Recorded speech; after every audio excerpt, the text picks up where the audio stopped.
प्रशांत किशोर एक ऐसा नाम जिसने धुआंधार तरीके से बांकीपुर का उपचुनाव जीतकर न सिर्फ बिहार में बल्कि देश की राजनीति में हलचल पैदा कर दी है। बिहार की राजनीति में तो मानो तूफान आ चुका है। बांकीपुर का चुनाव प्रशांत किशोर ने कैसे जीत लिया? जो प्रशांत किशोर 2025 के चुनाव में हार जाते हैं, पूरी तरीके से बिहार में हार जाते हैं, वो इतनी जोरदार तरीके से वापसी कैसे कर लेते हैं? क्या इसके पीछे बीजेपी का अहंकार था, गलत रणनीतियां थी, या फिर तेजस्वी यादव पूरी तरीके से फ्लॉप हुए जिसका सीधा फायदा पीके को पहुंचा? असल वजह क्या है पीके की जीत की? आज हम चर्चा इसी पर करने जा रहे हैं। नमस्कार, मैं अर्पिता, मेरे साथ जुड़े हुए हैं प्रदीप झा सर, राजनीतिक विश्लेषक है और लगातार हम लोग चर्चा कर रहे हैं सर बांकीपुर के चुनाव को लेकर। कहते ना कि अर्श से फर्श तक का हमने सारा समीकरण देखा है। क्या मानते हैं बांकीपुर के चुनाव में तेजस्वी यादव का सबसे ज्यादा वोट कटा, मुस्लिम यादव ने जबरदस्त तरीके से पीके को चुना, वजह क्या थी? देखिए, सबसे बड़ी बात क्या है ना कि बहुत ही टैक्टिकल पोलिंग किया है मतदाताओं ने इस बार। ठीक है, जिस प्रकार की लहर दिखी है प्रशांत किशोर के पक्ष में, अब जो आंकड़े हैं उसके आधार पर यह कहा जा सकता है कि ये चुनाव बिहार को तीसरा विकल्प देने का चुनाव बना। ठीक है, यानी जो लोग बीजेपी को पसंद नहीं करते थे उन लोगों ने तो वोट दिया ही दिया, साथ ही जो लोग तेजस्वी यादव को पसंद नहीं करते थे उन्होंने तो दिया ही पीके को वोट, साथ साथ जो तेजस्वी यादव को लगातार वोट दे रहे थे उन लोगों ने भी प्रशांत किशोर को वोट दिया है। यानी उन लोगों को जो लगता था कि तेजस्वी यादव को मजबूरी में वोट दे रहे हैं, अब तक विशेषकर मुसलमान मतदाताओं की बात में करूं, उनको लगता था कि मजबूरी में वो तेजस्वी यादव को ढो रहे हैं, इसलिए जिससे कि बीजेपी को हराया जा सके, उन लोगों को इस बार तीसरा विकल्प मिला और उन लोगों ने तेजस्वी यादव के बदले में प्रशांत किशोर को चुना। और ये तेजस्वी यादव के भविष्य की राजनीति के लिए बहुत बड़ा खतरा है अर्पिता।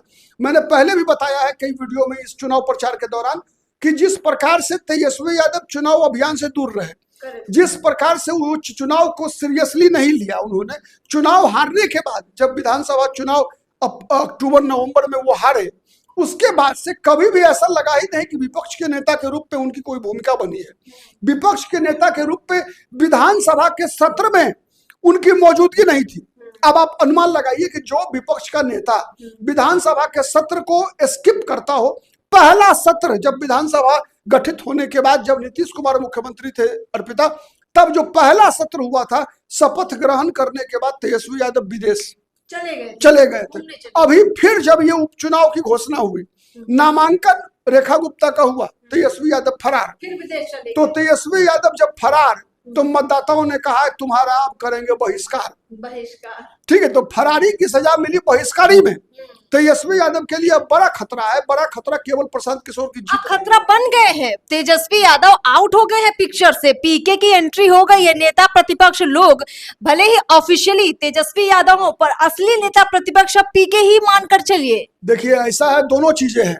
अब तो प्रशांत किशोर सम्राट चौधरी के खिलाफ, भारतीय जनता पार्टी के खिलाफ विपक्ष के चेहरा बनकर उभर गए। एक दूसरा मैं बता रहा हूं, जो मैं बार बार कई बार कह चुका हूं कि तेजस्वी यादव के लिए प्रशांत किशोर की विधानसभा में एंट्री इसलिए महत्वपूर्ण नहीं है, बल्कि महत्वपूर्ण इसलिए है कि ये चुनाव का परिणाम जो माहौल बनाया, माहौल क्या बनाया कि बीजेपी से तेजस्वी नहीं लड़ सकते, ताकत नहीं है तेजस्वी में। तेजस्वी यादव लगातार 95 से, उनके पिताजी जब मुख्यमंत्री थे तब, जब उनकी माताजी मुख्यमंत्री बनी तब, किसी भी चुनाव में तेजस्वी यादव का कैंडिडेट बीजेपी को नहीं हरा सका है।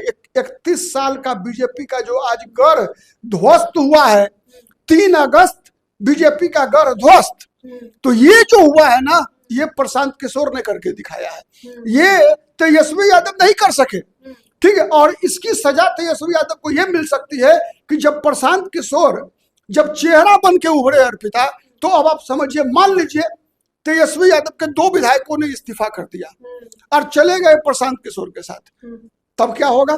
आप देखिए तमिलनाडु में क्या हुआ। तमिलनाडु में जब टीवी के थलापति विजय मुख्यमंत्री बने तो AIADMK, चूंकि लोगों को लग गया कि तीसरी ताकत है, तीसरी ताकत, तो कोई भी लड़ाई होती है आमने और सामने की, पहला नंबर दूसरा नंबर।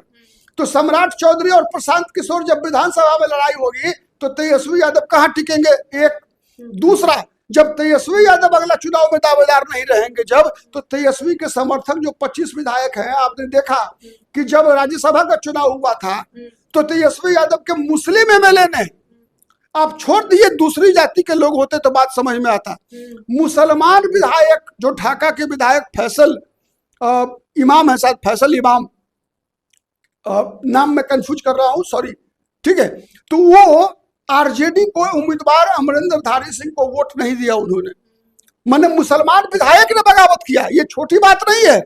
अब समझिए कि आरजेडी का अगर विधायक, 2 विधायक भी बगावत कर देता है तो तेजस्वी यादव का जो माने नेता प्रतिपक्ष की कुर्सी है वो भी ध्वस्त, कुर्सी, नेता प्रतिपक्ष की कुर्सी भी ध्वस्त, बंगला ध्वस्त, सुरक्षा ध्वस्त, भत्ता ध्वस्त, तेजस्वी यादव के पास बचेगा क्या?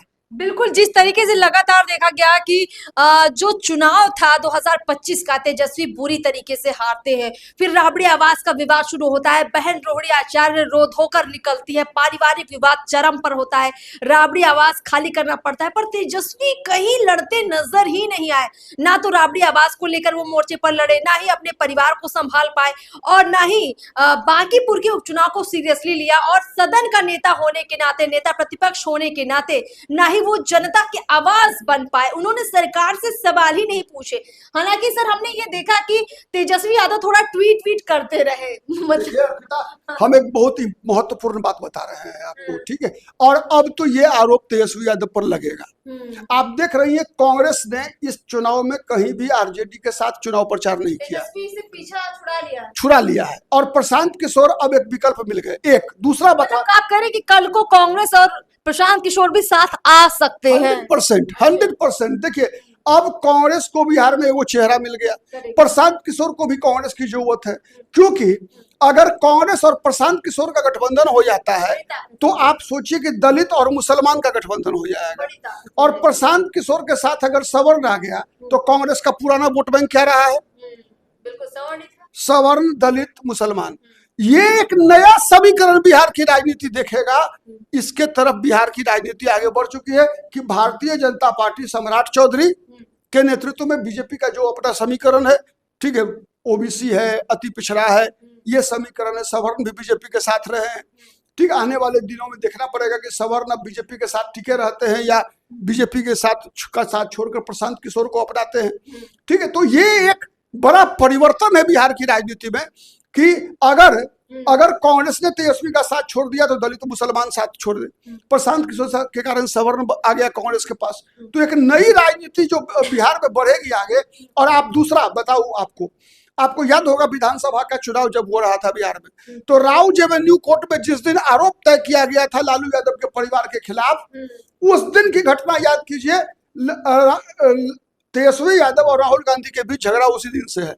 उस दिन क्या हुआ था कि उस दिन मुकेश सहनी और तेजस्वी यादव राहुल गांधी से मिलने वाले थे, लेकिन ये लोग मिले बगैर जब ही अदालत ने, राउज एवेन्यू कोर्ट ने आरोप तय किया, उसके बाद कांग्रेस का ये आरोप है, ये कांग्रेस का आरोप है कि तेजस्वी यादव बीजेपी के हाथों डर गए या बिक गए, जो भी कह लीजिए, डर गए या बिक गए, जो भी है, तो तेजस्वी यादव जो है बीजेपी से मैनेज हो गए।